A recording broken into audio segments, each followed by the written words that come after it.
평안하십니까? 오늘은 에스라서 1장 고레스의 칙령과 포로 귀환 준비에 관한 내용을 함께 살펴보려고 합니다. 1절에서 4절 말씀에 여호와께서 예레미야를 통해서 하신 말씀을 이루기 위해서 바사왕 고레스를 감동시키셔서 이스라엘 백성들을 본국으로 돌아갈 수 있도록 조서를 내렸다고 합니다. 고레스의 본토로 귀환하게 된 때는 주전 537년입니다.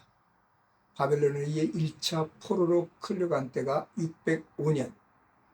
이는 예레미야 25장 11절 12절에 예레미야로 하여금 선포하게 하셨던 말씀, 70년 동안 바벨론 왕을 섬기다가 바벨론을 멸하고 그리고 이스라엘 백성들 본토로 돌아오게 하시겠다고 하신 말씀을 이루시려 하는 하나님의 섭리에 의한 것입니다. 특히 200년 전에 이사야를 통해서 고레스의 존재를 알려주셨는데요. 이사야서 44장 28절 말씀 보니까 고레스를 내 목자, 예루살렘을 다시 세우고 성전에 기초를 놓을 자라고 말씀하시고, 이사야서 45장 1절에는 기름 부음 받은 자라는 표현을 써서 하나님의 구속사의 한 장에 사용할 수 있는 쓰임받는 일꾼으로 저를 세우셨던 것을 볼 수가 있습니다.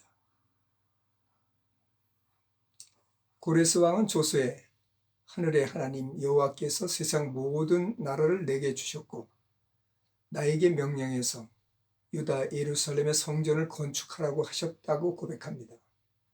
그는 또 하나님은 참 신이신데 너희 중에 그의 백성된 자는 다 예루살렘을 올라가서 여호와의 성전을 건축하라고, 또 사람들에게는 기쁨으로 그들을 돕고 성전을 위해서 기쁨으로 예물을 드리라고 합니다. 고레스 왕의 이런 신앙 고백은 누구의 영향을 받은 것일까요? 고레스 왕 3년까지 살았던 다니엘, 그 다니엘의 영향을 받은 것은 아닐까요? 다니엘은 비록 이방 나라에서 살았지만 죽음을 무릅쓰고 신앙을 지키고자 했던 사람입니다.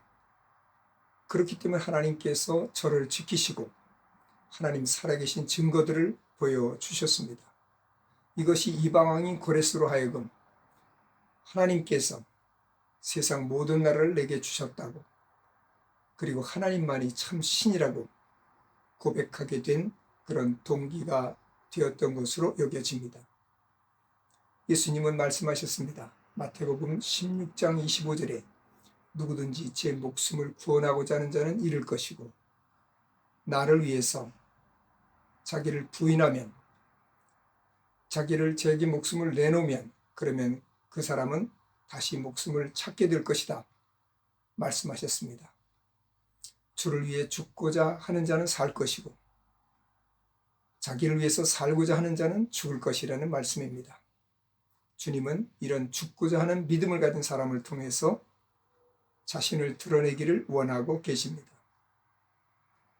5절에서 6절에 이 명령을 듣고 마음이 하나님께 감동받은 자들은 유다 지파와 베냐민 지파 그리고 레위인들이었습니다.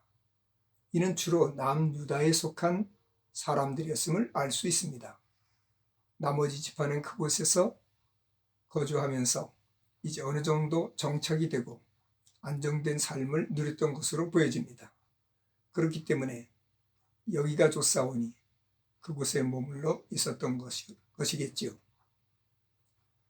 나머지 지파는 돌아갈 마음이 없었지만 하나님께 감동된 사람들만이 돌아왔다고 하는데, 어떤 사람이 하나님께 감동된 사람들일까요?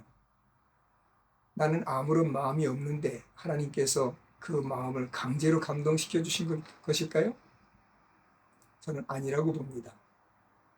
하나님께서 그 마음을 감동시킨 사람들은 자기들의 죄로 말미암아서 이 바벨론 땅에 포로로 잡혀왔다는 사실을 깨닫고 회개한 사람들, 그리고 늘 하나님의 은혜를 사모하는 사람들, 하나님의 약속의 말씀을 믿고 본토로 돌아가기를 기다리고 있던 사람들, 바로 그런 사람들을 하나님께서 감동시키셔서 그들이 본토로 돌아오게 하셨던 것으로 보여집니다. 7절에서 11절 말씀에 고레스 왕이 옛적에 느부갓네살 왕이 예루살렘에서 가져온 모든 성전 기물들을 총독에게 주어서 그것을 가지고 가도록 그렇게 명령합니다. 하나님은 이방 왕의 마음을 움직여서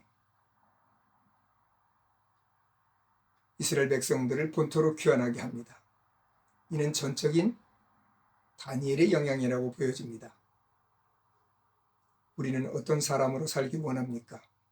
이 세상에 하나님 살아계신 증거를 드러내며 이방 사람들에게 하나님 살아계심을 증거하는 선한 영향력을 끼치는 하나님의 사람들이 되기를 간절히 바랍니다.